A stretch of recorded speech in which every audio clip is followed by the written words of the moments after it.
네. 이 여운이 가시질 않아가지고 작가님 나오셔가지고 네 같이 네 초청신 김명원 시인님 모셔서 시그림책 네 성모도에서 이야기 함께 나눠보도록 하겠습니다. 제가 뒤에 있다가요. 네 앞으로 모시도록 할게요. 네 책이 막 사고 싶어졌어요. 네 안 판대요. 큰 박수 좀 보내주세요. 네, 저도 감동이 지나쳐서 거의 뭐 경련 수준입니다. 지금 119가 와야 될 것 같고요. 들것에 실려서 나갔다가 네, 동사무소에 들려서 사망신고서도 미리 해야 될 정도로 와 어쩜 그렇게 시를 낭독하시는 것 네, 그대로 노래가 된다는 것을 오늘 아주 새삼 느꼈습니다. 북포럼입니다. 네, 북포럼 창립 10주년을 가슴 벅차도록 오늘 계속 가슴이 벅차네요. 이거 큰일 났네요. 네, 축하드립니다. 사실 10주년 하면 10살이고요. 이제는 자아가 성립이 되는 나이죠. 10주년을 채우기까지 얼마나 많은 지난한 세월에 굴곡이 있었을까요? 말씀을 안 하셔도 참 아주 수많은 시련과 질곡의 그런 역사라고 생각을 하고요. 아까 김용재 총재님께서 잠깐 말씀해 주셨지만 그 말씀 중에 행간의 의미를 저는 다 읽었습니다. 사실은 시민 여러분들께서 주인공이시죠. 시민 여러분께서 도와주시고 함께 하시고 그리고 어떤 성장판을 계속 연결해 주셨기에 10주년이 가능했다고 생각을 합니다.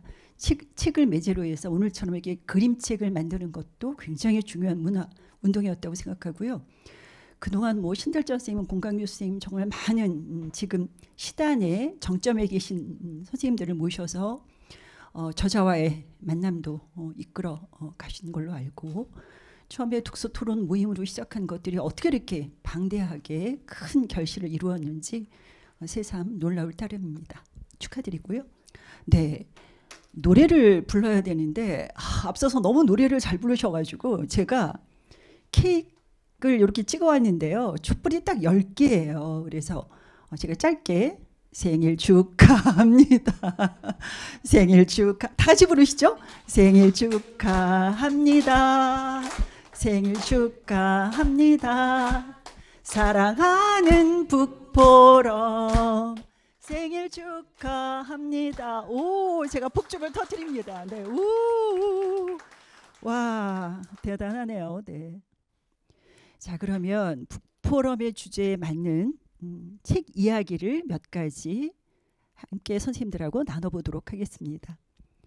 용맹한 젊은 왕 알렉산드로스가 전쟁에서 챙긴 것은 금은 보화가 아니라인데 조금 잘렸네요. 금은 보화가 아니라 호메로스의 일리아스였습니다. 자, 선생님들 호메로스 혹은 호머라고 하죠. 대표 작품이 딱 2개가 있는데요. 그게 일리아스와 오디세이아입니다. 네, 일리아스는 트로이아라는 얘기죠. 네, 트로이 전쟁 얘기를 말하는 거고 오디세이아는 잠시 뒤에 나오겠지만 오디세이 장군을 얘기하는 거죠. 호메로스는 기원전 900년에서 800년경에 그리스 최대의 시성으로 불려지는 인물이었습니다. 생애에 관해서는 유명한 대서사시 2가지가 있는데 일리아스와 오디세이아 작가로만 알려져 있죠. 일설에는 장임이라고 하고 평생 걸식을 했던 시인이라고도 하고 이거는 그냥 전설적인 인물이다. 많은 편자들이 이 작품을 남겼다. 개인의 작품이 아니다. 워낙 방대하니까 그런 이야기들이 있는데 여기 나와 있죠. 크세로파네스, 헤로도토스 이런 연구 결과에 의하면 이런 학자들의 연구 조사에 의하면 사실 호메로스는 실제 인물이었고 소아시아 이오니아 해변 스미르라의 출생이라고 그렇게 밝혀져 있습니다. 자, 장편 서사시 일리아스는 15,693행이죠. 그리고 원 제목은 아킬레스의 저주하는 분노인데 아까 말씀드린 것처럼 트로이아 전쟁 중 51일간 일어난 순정의 영웅 뭐 여러 선생님들 다 아시죠? 아킬레스건 얘기. 네, 아킬레스를 중심으로 한 아름다운 기사의 이야기입니다. 자, 그리고 또 한 작품, 굉장히 유명한 명저인데요. 오디세이아는 12,110행으로 이타카 섬의 오디세오를 중심으로 한 트로이아 함락 후 10년간의 이야기입니다. 이 두 편은 완전한 예술적인 구성으로 수많은 독자들과 후세의 시인 그리고 소설가들에게 큰 영향을 주었고요. 그의 이름은 시인의 대명사처럼 그렇게 여겨지고 있습니다. 문예사적인 면에서 호메로스의 가치는 플롯의 완벽한 통일성, 그리고 보편적인 견지에서 본 위대한 인물들의 개성화, 그리고 인생의 위험, 쾌락, 그리고 비장한 극적 요소들 때문에 이렇게 칭송을 받는 거고요. 제가 이제 예전에 인문학 강의를 했던 것은 너무 자료가 방대해서요. 제가 다 말씀드릴 수는 없고, 그 오디세이아의 주요한 그 챕터별 제목들이 무수한 도시의 약탈자, 외눈박이 거인. 혹시 영화 보신 분들은 생각나실 것 같아요. 그 외눈박이 거인이 사는 섬에 가서 이제 다 잡히죠. 이 오디세이아하고 신하들이. 그래서 풀려나는 방법이 뭐죠? 포도를 따다가 그거를 막 짖어요. 그래가지고 먹여요. 그 외눈박이 거인에게. 그러니까 야 정말 맛있다. 뭐 띵호아 뭐 이렇게 완전히 취한 거죠. 예, 그럴 때 옆에 있는 막대기를 갖다가 외눈박이 거인의 눈을 찔러서 안 보이게 하고 도망치는 그런 챕터가 있죠. 그 다음에 바람의 신, 마녀 키르케의 섬, 죽은 자들의 나라, 목숨을 건 항해, 나우시카 공주. 예, 엄청 많아요. 그 챕터가. 그러다가 마지막 챕터가 지금 그리운 이타카이고요. 이타카 섬에서 지금 얘기하는 그 터키의 트로이아 쪽까지는 한 1시간이면 갈 수 있는 거리인데 이때는 10년이 걸렸어요. 상상을 못할 얘기죠. 그러니까 오디세이아가 트로이아 전쟁에 가서 10년 동안 전쟁하고 그리고 승전부를 울린 다음에 다시 이타카인 자기 고향으로 돌아오는 10년간의 이야기가 오디세이아인데 여기서 굉장히 중요한 인물이 잠시 후에 나올 거고요. 그래서 이런 호메로스의 매력적인 서사시에 평생 사로잡힌 인물이 있는데 바로 독일의 하이니히 슐리만입니다. 이 슐리만이 그의 자서전에서 어떻게 표현을 했냐면 트로이아를 발굴하겠다는 계획을 세운 꿈을 키운 계기가 바로 8살 때죠. 아버지가 크리스마스 선물로 책을 한 권 사주셨는데 그게 바로 루드비 예러의 어린이를 위한 세계사였습니다. 그 책 안에 호메로스의 두 책자 사파를 보고 틀림없이 트로이아는 있을 거야. 이런 이제 꿈을 갖게 되는 거죠. 그래서 발굴에 나서요. 그게 바로 이제 결정적 사건이었는데 평생을 발굴에 나서고 진짜 트로이아의 유적을 찾아냅니다. 제가 여기 사진을 가져오지는 않았지만 나중에 관심 있는 선생님들께서는 여기에 있는 하이니 슐리만의 트로이아 유적 이렇게 검색을 하시면 거기서 발굴된 많은 유물들이 나옵니다. 그래서 실제로 입증을 하게 되는 거죠. 그래서 고대 영웅들이 활약했던 신화 속의 도시를 사실로 믿었던 것, 그것이 바로 꿈의 씨앗이 되었고 나중에 결국은 증명하게 되는 아주 중요한 계기가 됩니다. 자, 그러면 이 오디세이아를 가지고 또 기가 막힌 소설을 쓴 사람이 바로 제임스 조이스고요. 그 분의 작품이 여기 영문학자이신 김용재 총재님께서 너무 잘하시겠지만 율리시즈죠. 아일랜드의 시인이자 소설가인 제임스 조이스의 장편 소설이 율리시즈인데 1918년에서 1920년에 뉴욕의 문예 잡지죠. 리틀 리뷰의 연재 중에 게재 금지를 당해요. 왜냐하면 너무나 외설적인 내용이 많아서. 근데 선생님들 어떤 게 예술적이고 어떤 게 외설적인지 뭐 그런 구분 경계가 참 모호한데요. 와 하는 찬탄이 일어나면 예술적이고 침이 흐르면 외설적이라고 하죠. 근데 아무튼 이거 뭐 재미있는 얘기지만 굉장히 외설적인 묘사가 많아서 게재 금지를 당하고 그래서 그 이후에 1922년에 파리에 있는 셰익스피어 서점에서 이 책을 출판하게 됩니다. 파리만 해도 굉장히 성적으로 개방적이어서 가능했던 거죠. 그래서 작가는 이 작품에서 의식의 흐름, 자신이 생각하는 대로 비속어로 말하면 그냥 꼴리는 대로 가는 곳마다 자신이 생각하는 그런 의식의 흐름으로 책을 구성하게 되고요. 그리고 내면의 독백들이 굉장히 많이 들어 있습니다. 그래서 그런 것들을 종횡으로 활용하고 있고요. 신문 제목으로도 챕터가 나눠져 있고 음악적인 요소도 들어가 있고 영화 극 중에 대화도 들어가 있고 또 고전 작품을 패러디하는 등 종합적으로 굉장히 정말 지금으로서는 미스터리한 그런 작품을 남기게 되죠. 그래서 그 당시의 소설 형식을 근본적으로 뒤엎은 획기적인 작품으로 전 세계의 주목을 끌었습니다. 제임스 조이스의 작가의 고향인 아일랜드 더블린을 무대로 하고 있고요. 1904년 6월 16일 아침 8시부터 그 다음날 오전 2시까지 일어난 일들을 734면에 서술하였습니다. 굉장히 두꺼운 책이에요. 중요한 등장인물은 3명이 있는데 유대계의 광고업자 레오폴드 블룸, 그리고 그의 부인 대온, 학생이며 시인기질이 있는 스티븐 디달라스, 이렇게 3명이죠. 그래서 1904년 6월 16일은 조이스의 팬들이 블룸의 날이라고 정해서 지금까지도 기념을 하고 있습니다. 작품의 전체적인 구성은 호메로스의 오디세이아를 그대로 모방하고 있고요. 주요 인물 블룸은 오디세우를 내세우고 있고, 메론은 페넬로페, 디달러스는 텔레마코스를 대변하고 있습니다. 오디세이아와 마찬가지로 모두 18개의 사파로 구성되어 있고요. 수많은 번역본이 있고 연구소 쪽도 굉장히 많습니다. 1967년 영국에서 영화화되었는데요. 여기 이제 주요 인물이 오디세우스죠. 오디세우스가 계속 방황을 하죠. 10년 동안.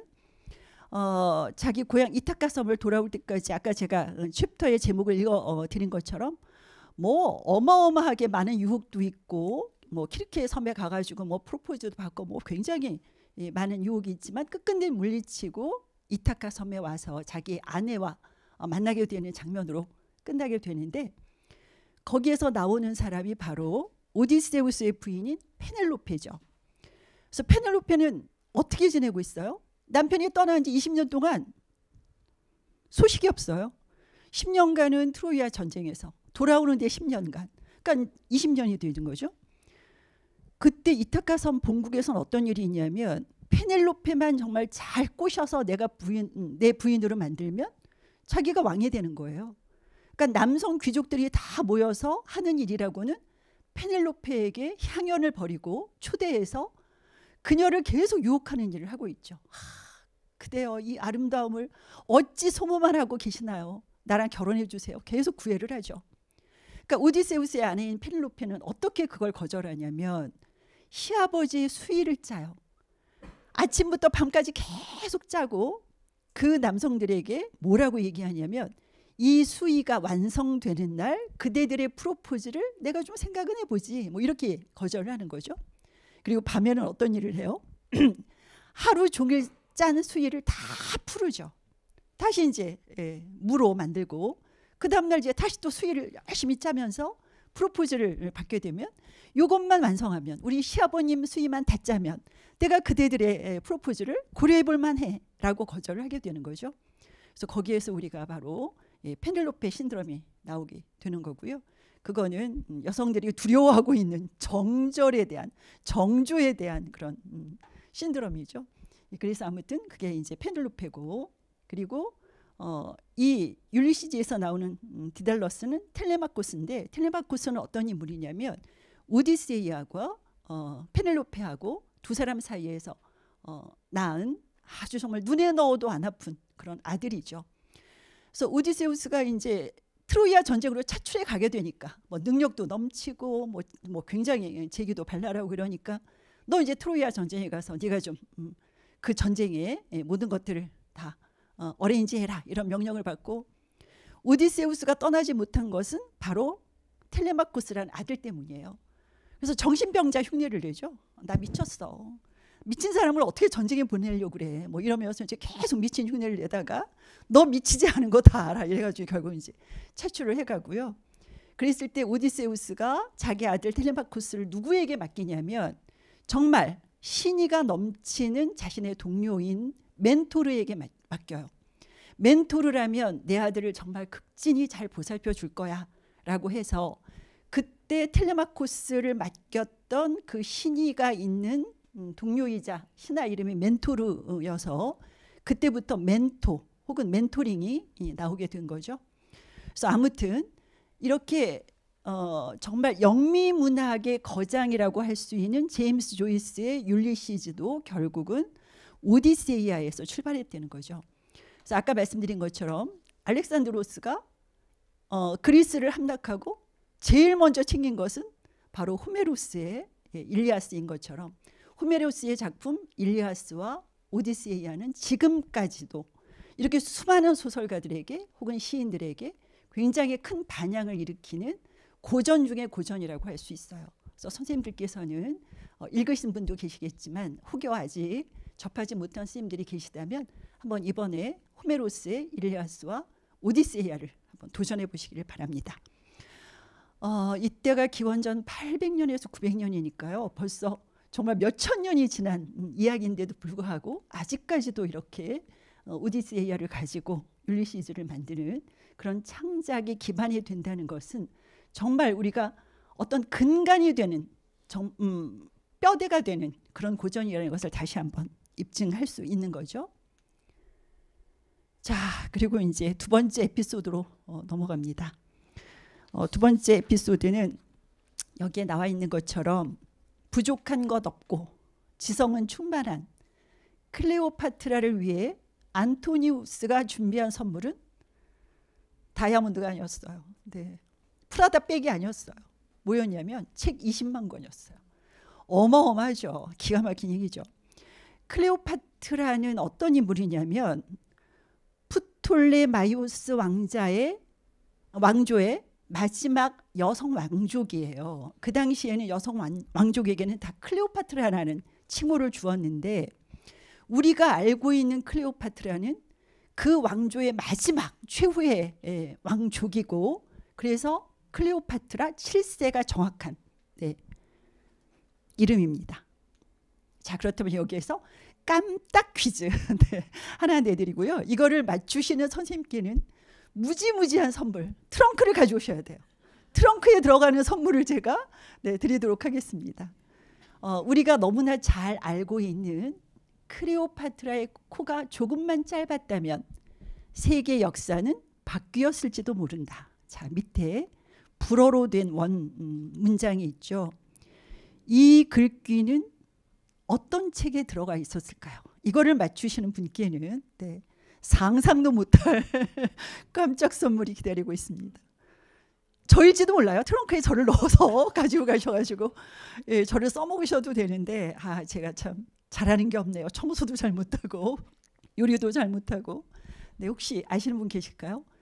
이 유명한 문장은 어디에서 나온 걸까요? 모르시면 넘어가도록 하겠습니다. 네? 아니었어요? 저 깜짝 놀랐어요. 바로 프랑스의 수학자죠. 여러분들께서 너무나 잘 아시는 블레이즈 파스칼. 그분의 저서 팡세에서 나온 얘기예요. 그 파스칼이 팡세에서 왜 이거를 언급했냐면 여기 클레오파트라는 고대 이집트 역사에서 가장 널리 알려진 인물로 그렇죠. 역사 속 대표적인 미인 중 하나로 꼽히죠. 그녀는 미인계를 활용해 당대 최고의 실력자였던 로마 출신의 율리우스 카이사르, 우리가 시저라고 하는 사람이죠. 그리고 또 한 사람, 기가 막힌 남성이 나오죠. 권력가인 마르쿠스 안토니우스를 유혹했고 그래서 쇠퇴해 가던 이집트를 다시 한번 고대 지중해 세계의 실력자로 등장을 시켰죠. 그래서 파스칼은 왜 이런 문장을 팡세에 썼냐면 인간의 허무함을 온전히 알려면 사랑의 원인과 결과를 살펴보면 된다고 역설하기 위해서 사랑의 원인이 클레오파트라의 코에 달려 있었다고 은유적으로 표현한 것이죠. 즉 클레오파트라의 높고 긴 코는 그녀의 미모와 지성 그리고 목소리도 아름다웠다고 그러네요. 그리고 그녀의 야심과 담대함을 의미하는 것이었다고 하는데 이 클레오파트라가 얼마나 나 돈 좀 있는 여자야 라는 것을 증명하기 위해서 어떻게 했냐면요. 그 진주 하나를 얻기 위해서 얼마나 많은 고난의 세월이 있어야 되겠어요. 그 진주를 식초에 녹여서 아 진주 이거 뭐 하잘 것 없는 것들이야. 나는 식초에 녹여서 먹을 거야. 라고 하면서 녹여서 먹었다고 해요. 그러니까 이렇게 부족한 것이 없는 그 지성 충만한 클레오파트라를 위해서 안토니우스가 선물하는 것은 책이었다는 것은 굉장히 책의 중요성을 다시 한번 설파하는 것이라고 생각할 수 있겠고요. 이 클레오파트라가 카이사를 유혹할 때 어떻게 했냐면 카이사르에게 양탄자를 보내요. 선물로. 근데 그 안에 누가 들어있었을까요? 클레오파트라가 들어있었죠. 그것도 실오라기 하나도 걸치지 않고 나체로 들어있었어요. 그래서 카이사르가 양탄자가 왔으니까 그걸 열어보는 순간 세상에 거기서 클레오파트라가 나체로 들어있었으니 이렇게 정말 완전히 대놓고 프로포즈를 하는, 유혹하는 이런 담대함은 굉장했던 것 같아요. 아무튼 그래서 카이사르하고 클레오파트라의 관계는 비즈니스 관계였다고 하면 이 안토니우스는 유혹을 했지만 거꾸로 안토니우스가 쩔쩔매죠. 와, 이렇게 아름다운 여자가, 이렇게 지성 충만한 여자가 나를 사랑하다니, 나는 10배로 사랑해줘야지 라고 하면서 클레오파트라에게 무엇을 원하냐고 하니까 너 이혼해. 네 부인 다 정리하고 나한테 와. 내가 받아주겠어 라고 하니까 안토니우스가 어떻게 해요? 책 20만 권 보내고 나서 그래 나 이혼할 거야.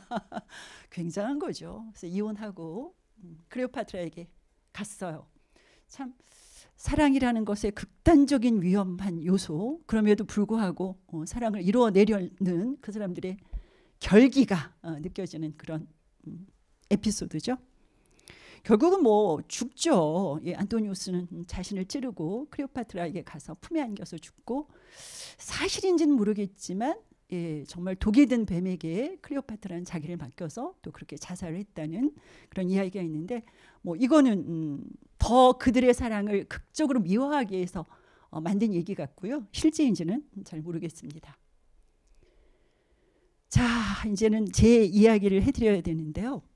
어린 시절 어둠의 깃털들이 꽃그림자 사이로 날리는 봄밤, 지금 같은 4월의 밤이죠.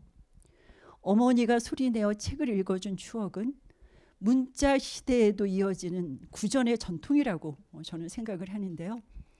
제가 어렸을 때 그 엄마의 그 무릎팍, 그 따뜻한 온기, 그리고 엄마에게서 나는 그 야릇한 비린내, 이런 것들이 얼마나 좋았는지, 그 엄마는 저를 이렇게 무릎 베개를 하고 저를 눕힌 다음에 읽어주신 책이 저는 지금도 기억나요. 선생님들께서도 읽으셨을 텐데 C.S. 루이스의 나니아 연대기였습니다. 그 책 중에 사자, 마녀, 그리고 옷장 기억나시죠? 네. 그때 막 2차 세계대전이 막 발발한 이후에 한 교수가 자신의 아이들을 잘 건사하기 위해서 친구인 동료에게 교회로 보내게 되고, 그 교수의 아이들 4남매가 막 뛰어놀다가 할 수 있는 그 놀이가 바로 숨바꼭질이었죠. 근데 막내가 어디로 가요? 막 2층에 가서 옷장으로 숨죠. 막 겨울옷들을 막 제치고 옷장으로 숨다가 잘못해서 그 옷장 그 안쪽에 있는 면에 기대었는데 어라, 그 옷장 문이 갑자기 열리면서 찬란한 설국의 세계로 빠져드는 거죠. 그런 이야기인데, 와, 저는 그 얘기를 듣고 야, 이게 바로 환상의 세계구나. 우리가 현실에서 충족하지 못하는, 이 일상에서 주택하지 못하는 어떤 환상성의 문학이 바로 나를 이렇게 감미롭게 하고 신비롭게 하고 무한하게 황홀하게 하는구나 라는 것을 저는 느꼈고요. 그리고 또 하나 읽어주신 책이 있는데 지금 제가 찾을 수가 없어요. 분명한 건 저자 이름이 김형희 씨였고 우리가 알고 있는 소설가 김형희가 아니고 아동문학가 김형희 선생님의 책이었는데, 제가 책 제목을 유심히 보지 못한 탓에 아직도 찾지를 못하고 있어요. 근데 그 김형희 아동문학가 선생님의 책자가 여러 챕터로 나뉘어져 있었는데요. 그 중에 하나가 황금 가면이라는 그런 소 제목의 꼭지가 있었죠.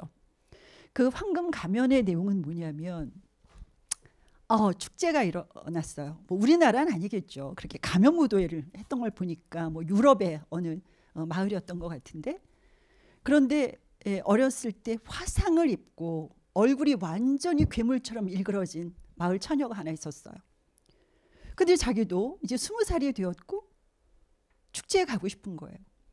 근데 그런 흉물스러운 얼굴로는 감히 나갈 생각을 못하는 거죠. 그냥 집에서 은거하고 집거하는 거죠. 그러다가 이렇게 봄바람이 살랑살랑 부니까 어떻게 되겠어요. 정말 가고 싶죠. 그래서 남들이 볼세라 밤늦게 가면 가게로 갑니다. 가면 무도회니까.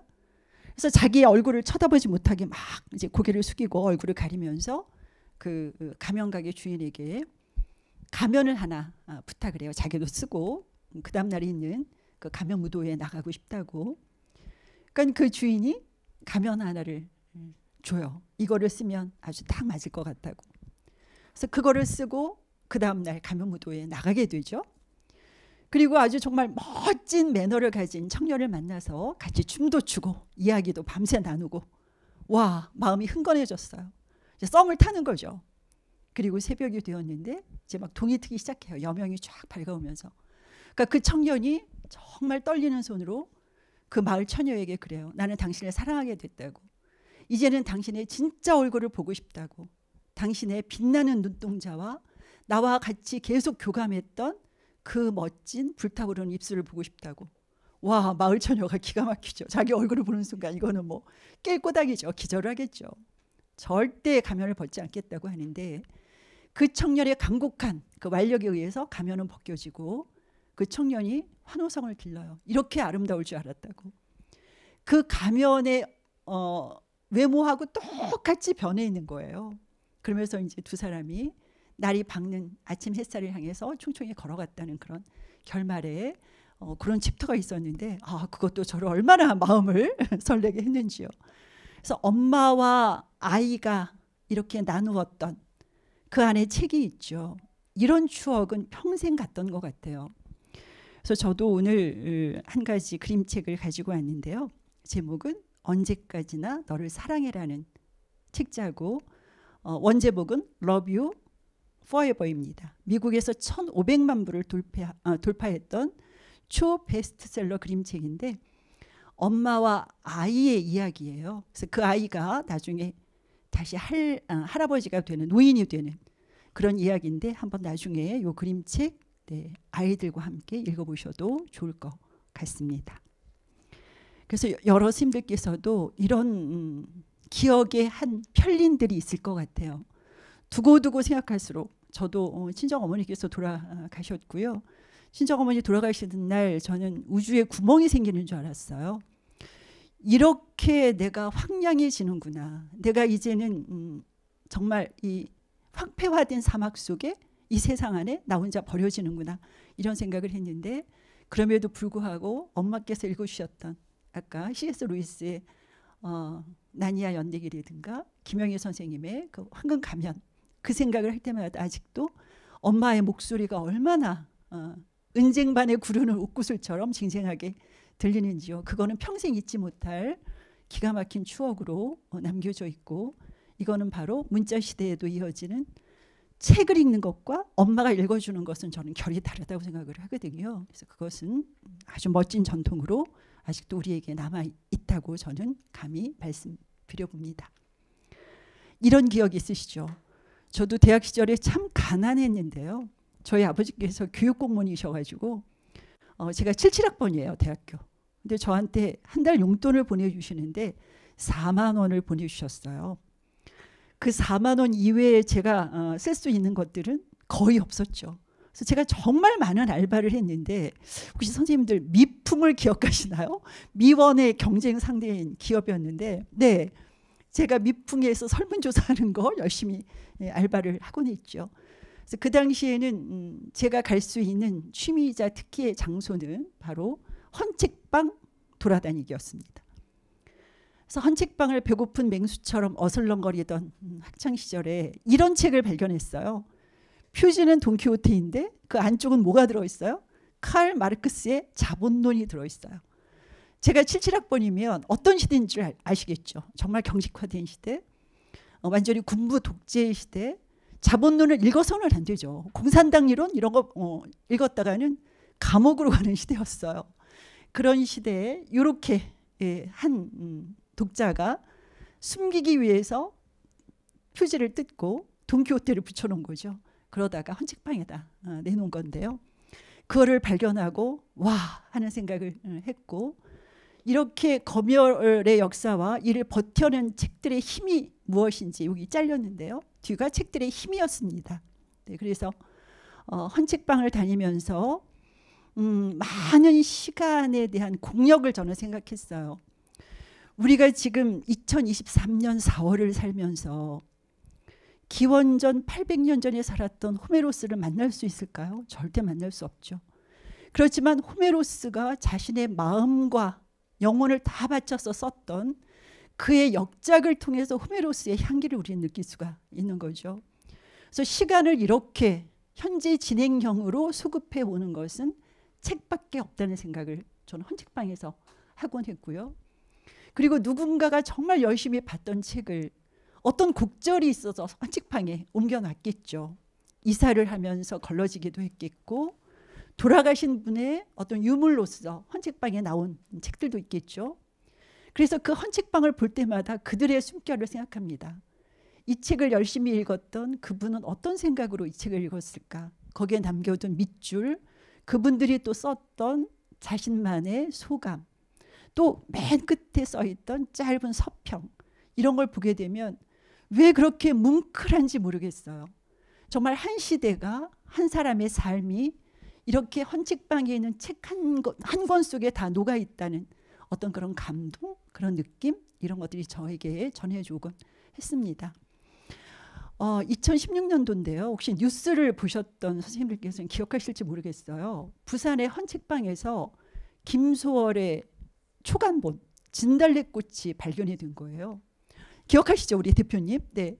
그래서 그거를 경매에 내놔서요. 그 당시 1억 9천만 원에 팔렸어요. 네. 근데 그 이후에 다시 재경매에 들어가서 지금 2억 3천만 원에 그 진달래꽃 초간본이 팔렸다고 하니까 스님들께서도 한번 시간이 되실 때 주식 투자 뭐 이런 거에 혈안되시지 말고 이렇게 헌책방에 가셨다가 어떤 보물이 또 그 구퉁이에서 혹은 그 책들의 무게를 견디면서 어디에선가 선생님들께서 자신을 발굴해 주기를 기다리고 있을지도 모른다는 생각을 합니다. 굉장한 광맥이죠. 어떻게 보면 수많은 보석들이 있는 이 헌책방, 아마 대전에도 아직 헌책방들이 남아있다고 저는 생각하는데요. 한번 봄이 다 가기 전에 한 번쯤은 헌책방에 들리셔서, 아까 제가 말씀드린 대로 뭐 정말 노다지를 캐는 심정은 아니지만 헌책방에 오기까지 숱한 사연을 간직한 그런 책 한 권을 좀 친구처럼 펼쳐보시기를 바랍니다. 자, 보르헤스 얘기고요. 저는 학교에서 학생들에게 문학 이야기를 서로 나누면서 맨 마지막 종강 시간에 꼭 제가 추천하는 책이 보르헤스예요.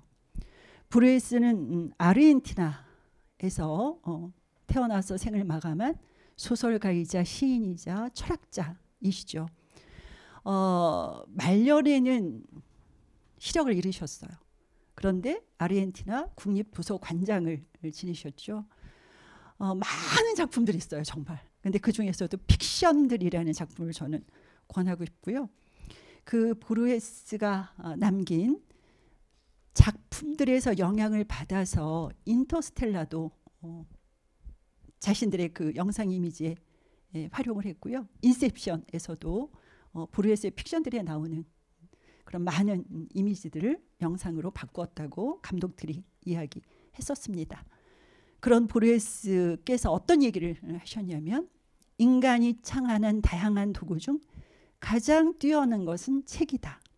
나머지는 인간의 몸이 확장된 것이다. 현미경과 만원경은 시각의 확장이며 전화는 목소리의 확장이다. 그러나 책은 사뭇 다르다. 왜냐하면 책은 기억과 상상력의 확장이다. 전 이 말이 너무 좋았어요. 네. 그래서 수많은 발명품은 있지만 그런 것들은 다 이렇게 말한 것처럼 인간의 몸이 확장된 것일 뿐이죠. 그런 것들이 외연을 넓혔을 뿐이죠. 그런데 오로지 책만이 우리 기억과 상상력의 확장인 거죠. 어마어마한 거죠. 우리는 우주를 넘나들고 아직도 밝히지 못한 그 숱한 신이 찍어둔 지문을 해독하려고 애쓰는 것이 바로 책에서부터 시작한다는 이야기죠. 그래서 이 말씀을 꼭 드리고 싶었고요. 자, 마지막으로 소개할 시입니다. 이기철 시인의 따뜻한 책이라는 시인데요. 행간을 지나온 말들이 밥처럼 따뜻하다. 한마디 말이 한 그릇 밥이 될 때 마음의 쌀 씻는 소리가 세상을 씻는다. 정말 너무 청량한 소리가 들리는 거 같지 않으세요? 글자들의 숨쉬는 소리가 빗속을 지날 때 말하면 뭐래요? 글자들은 제 뼈를 녹여 마음의 단백이 된다. 마음의 영양가를 주고 있죠. 서서 있는 사람아, 내가 의자가 되어줄게. 내 위에 자라. 우리 눈이 닿을 때까지 참고 기다린 글자들, 말들이 마음의 건반 위를 뛰어다니는 것은 세계의 잠을 깨우는 언어의 발자국 소리다. 여기 저는 완전히 방점을 찍고 싶고요. 엽록처럼 살아있는 예지들이 책 밖으로 뛰어나와 불빛이 된다. 얼마나 환해지는지요. 글자들은 늘 신생을 꿈꾼다. 마음의 쟁반에 담기는 한알 비타민의 말들. 책이라는 말이 세상을 가꾼다. 아마 대전 북포럼이 이런 마음으로 지금까지 10년을 그 고생을 마다하면서 밝혀왔던 그 지혜로운 씨앗이 아닐까 그런 생각을 하게 됩니다. 책에 대한 에피소드 이렇게 말씀드렸고요. 오늘 제가 너무나 감사하게도 시 그림책이 나와서요. 그 이야기 한 5분 정도 드리는 걸로 제 말씀은 마감하도록 하겠습니다. 네, PD 선생님 죄송하지만 신은봉 선생님 성모도에서 잠깐만. 네. 저는 제 시를 이렇게 멋지게 그림으로 그려주실 줄 몰랐고 이렇게 멋진 책자로 또 출간해 주실 줄 몰랐어요. 네, 정말 감사한 일입니다. 제가 성모도를 갔었을 때 실제 겪었던 이야기고요. 지금은 다리가 놓아졌다고 해요. 제가 성모도를 안 간 지가 벌써 한 30년 정도가 되는데 네, 너무나 안타깝게도 이제는 언제든지 갈 수 있는 섬이 되어버렸네요. 네.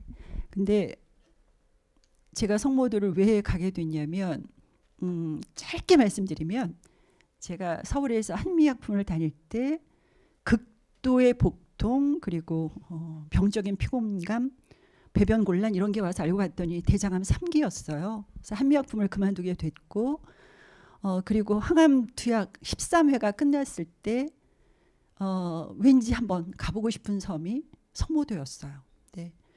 그래서 그 장그르니의 섬이라는 책자에 나오죠.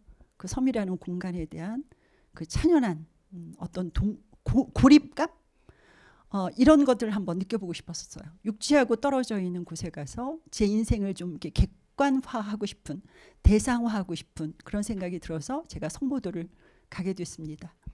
근데 그때 마지막 배가 6시인데 코앞에서 떠났어요. 마지막 배가. 그래서 안타깝게도 마지막 배를 놓치고 야 되는 게 없구나. 그러면서 제가 갈매기 깃털로 날고 있는 그 자욱한 바다만 바라보고 있는 거죠. 그러면서 그때 만나게 된 이 어부들을 보는 거예요. 파장을 하며 뱃사람들 새우젓 통마다 비린 하루를 담아 소금기 많은 입김 불며 이거는 고단한 삶을 제가 표현하고 싶었고요. 그래서 고단한 정화를 끈다 젖은 귀가를 한다 이렇게 제가 표현을 했습니다. 그러면서 제가 이제 저렇게 웅크리고 앉아서 누구의 삶이 이렇지 않을까 6시 막배를 타기 위해 달려온 나를 두고 떠나가는 여객선에 뒷등을 안개에 실려 보내며 상한 팔 휘젓는 방조제 뭐 이런 마음의 안타까움을 제가 토로를 하죠. 제가 갈 섬은 바로 저긴데 이렇게 얘기를 하면서 막연하게 바라보고 있습니다. 그러면서 여관방에 이제 들죠. 그래서 제때 이르지 못한 이들을 위한 빈 숙소는 조용하다. 간간히 창마다 고이는 바람소리 별이 부딪는 소리만 들리는 그런 어떤 저교 속으로 제가 빠져들고 있습니다. 그러면서 불면의 커튼을 벗긴다.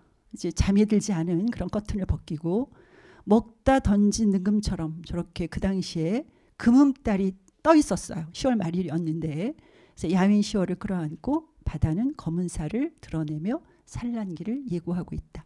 근데 여기에서 제가 긍정적인 이미지를 하나 넣고 싶은 게 바로 산란기를 예고하고 있다 였어요. 지금은 이렇게 절망적이지만 그래도 희망 쪽으로 내 삶의 방향성이 나침판이 가리키지는 않을까 하는 것들을 저기에 복선으로 저렇게 두었고요. 그러면서 내일 아침 이른 여정을 위해서 이제 잠을 청하기로 하죠. 이제 그만 상념을 접고 그래서 나른한 이불을 펴며 나를 붙들고 있던 바다의 팔을 달래듯 푼다라고 제가 시에 썼습니다. 그 다음날 아침이 되었어요. 북이 오른 석포도의 아침에 사실은 제가 북이가 올랐겠죠. 근데 이런 거를 우리가 이제 객관적인 상관물이라고 하죠. 자신의 감정을 직접 토로하지 않고 어떤 대상을 통해서 이렇게 좀 전이시키는 그런 거리감을 두는 그런 객관적인 상관물을 제가 활용해서 북이 오른 석포도의 아침에 발을 들일 때 축축한 햇살에 핏기 오르는 마을의 향기 이렇게 표현을 했고요. 이제 보문사 쪽으로 제가 찾아갑니다. 보문사 쪽으로 가는 즈음 코스모스 흐트러진 석포리, 그 지명이 석포리고요. 이정표에서 무엇을 보았던가. 그래서 바로 옆에 경사를 바로잡지 못할 20살 시절, 이거는 방황과 방랑의 역사죠. 어떻게 경사를 제대로 바로 잡았겠어요. 기울기가 지구처럼 이렇게 기울어져 있는 시대죠. 그때 달콤한 연정의 집을 맛보았던가. 20살을 제가 되돌아보는 거죠. 회역하는 거죠. 그 다음에 가뭇 속옷이 얼추 내려진 10월 말인인데요. 저렇게 빨간 사과들이 부끄럽게 배꼽 내민 채 눈인사를 걸어오고 진짜 그렇더라고요. 아주 기가 막힌 가을이 완전히 무르익는 그런 풍광 속을 제가 가고 있습니다. 쿵쿵 뛰는 빛 보장도로를 달리며 뽀얀 흙먼지 속에 설핏 깨어나는 햇살들, 박처럼 아득히 열린 가을 풍경 속에서 내가 살던 고향을 보았을까. 죽음을 제가 염두에 두고 있었기 때문에 대장암이라는 걸 알았고 3기에서 4기로 가고 있다는 걸 알았고 살 수 있는 확률이 20% 정도라는 걸 알았을 때 5년 생존율이 20%라는 걸 알았을 때 정말 싱싱한 사과의 육질 가운데에도 죽음을 잉태한 검은 씨앗이 박혀 있듯이 어쩌면 우리는 모든 삶 속에 다 죽음을 배태하고 있으면서도 이 죽음을 눈치채지 못하고 살았구나 라는 것에 대한 자아성찰이 굉장히 많았거든요. 그래서 정말 인문학에서 중요하게 생각하는 것이 3가지잖아요. 첫 번째가 나는 누구인가. 내가 누구인지를 현 주소를 밝히는 것. 그게 굉장히 중요한 거고, 두 번째는 메멘토 모리. 죽음을 기억하라.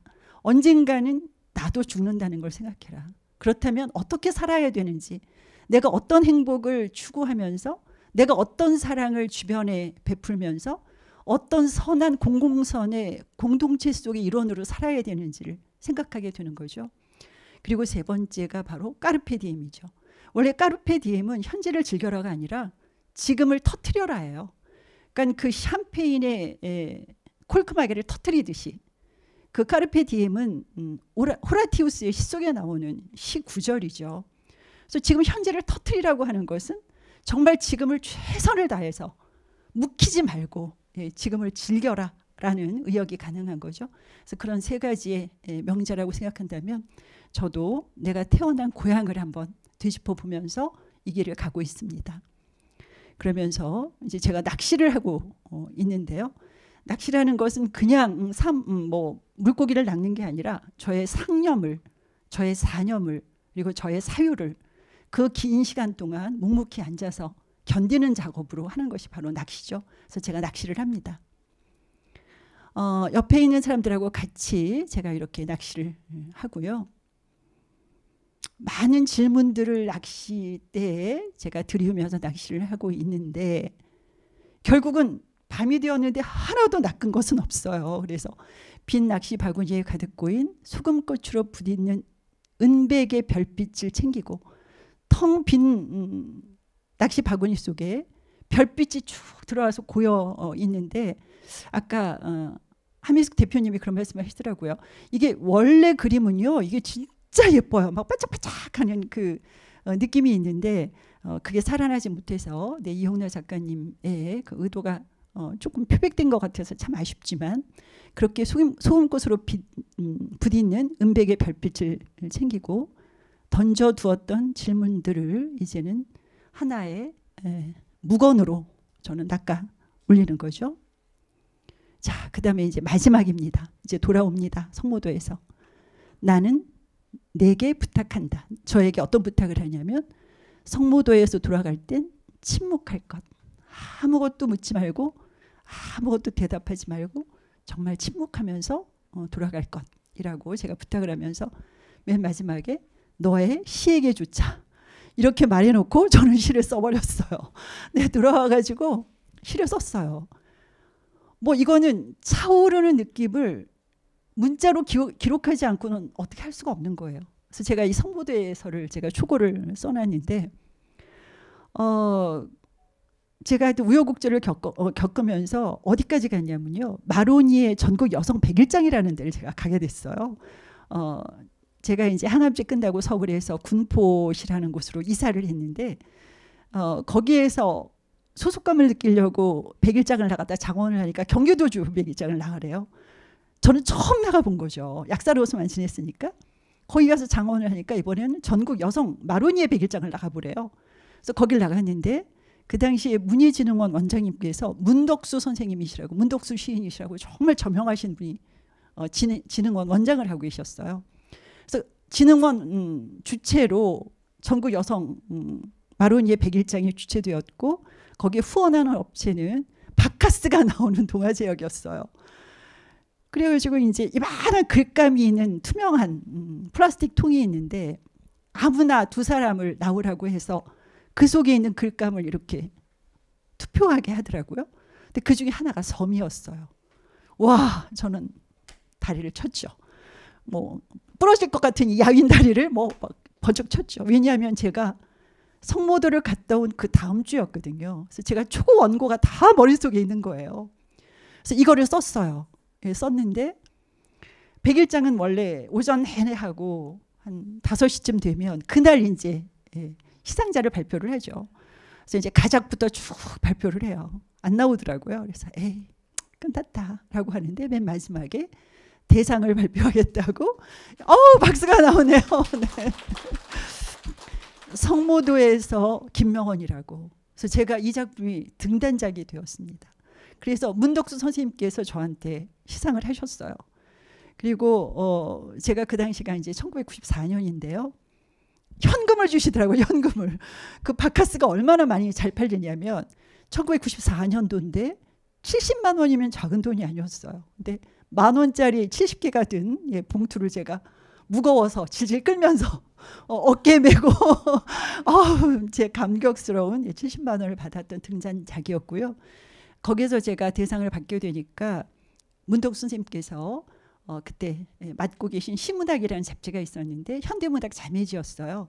거기에 실어주셨어요. 이 시를. 저로서 이제 등단작인데 등단은 안 했지만 실어주시고 시가 아주 좋다고 시가 더 있으면 가져와 보라고 해서 가져다 드렸더니 우수작품상으로 시문학에서 저를 시인으로 받아주셔서요. 그런 인연이 있는 그런 제 인생에 시인의 날개를 달아준 그런 시였습니다. 다시 한번 대전북포럼 10주년을 축하드리고요. 저를 또 이런 귀한 자리에 초대해 주셔서 여러 선생님들께 정말 감사하다는 말씀을 드립니다. 네, 하미숙 대표님 그리고 운영위원 선생님들께도 감사드리고요.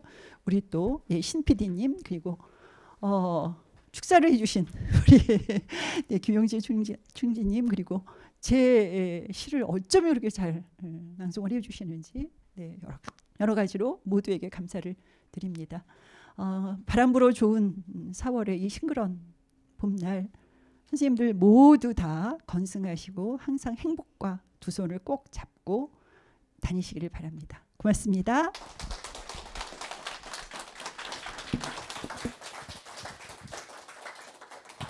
네, 제가 오늘 그 특별한 이야기를 하나 들었었는데요. 이거는 말씀을 좀 드리고 싶어요.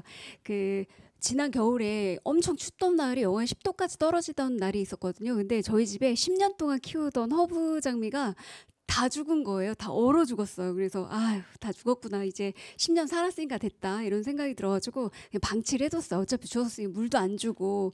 근데 2월이 돼서 날씨가 따뜻해졌는데 갑자기 거기에서 꽃이 핀 거예요.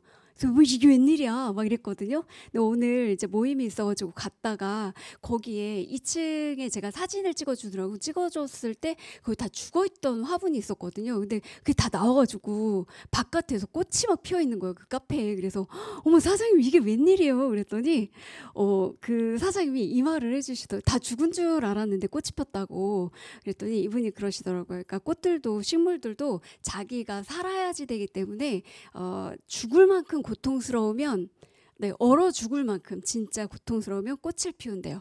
근데 아마도 우리 네, 여러분들의 삶 가운데도 그렇고 우리 하미숙 회장님도 얼어 죽을 만큼 추운 네, 10년 속에서 같이 손 붙잡고 가는 우리 운영진들도 있었을 거고, 네, 그랬을 때 외면하지 않고 같이 손 붙잡아준 우리 이렇게 작가님도 계셨을 거고, 네, 여러분들 함께 또 이 자리까지 메꿔주신 여러분들도 있었기 때문에 앞으로의 10년도 또 이렇게 예쁜 꽃이 저는요 허브장미에서 꽃 피는 걸 처음 봤어요. 10년 동안 한 번도 꽃 피우는 걸 못 봤거든요. 근데 그거를 보고 오늘도 꽃 피운 거를 보면서 와 이게 진짜 너무 대단하다 이런 생각이 들었는데 여러분들의 인생에 아마 너무 힘든 그런 시기를 겪고 있다면 여러분들의 인생에 앞으로 꽃 피울 일만 남았구나라고 생각을 해주시면 정말 좋을 것 같다라는 말씀을 마지막으로 드리면서 꽃다발 증정을 좀 해드리고 싶다고 하셔가지고 네, 네 우리 작가님, 네, 정말 힘겨운 네, 시간을 보내신 것 같아요. 저도 시를 들으면서 왜 이렇게 감동이지? 왜 낭송을 낭독해 주시는데 아 목소리가 겁나게 좋은가 보다 막 이렇게 그 생각을 했더니 시 속에 묻어있는 그게 다 느껴졌던 것 같아요. 네, 앞으로 모실게요. 네, 예. 너무 충분하시죠? 네, 큰 박수 보내주시고요. 네, 감사합니다. 네, 네, 감사합니다. 네, 감사합니다. 저희 10주년 함께 해주셔서 너무 감사드리고요. 네, 같이 네 다시 한번 큰 박수 보내주세요. 네. 그리고 늦은 시간까지 함께 또 자리 메꿔주 앉아서 듣는 게 사실 더 힘들거든요. 자기 자신에게 또 박수 보내주시기 바랍니다. 감사합니다. 그리고요, 네, 자 우리 같이 단체 사진 한번 찍고 마무리하는 시간 갖도록 하겠습니다. 그럼.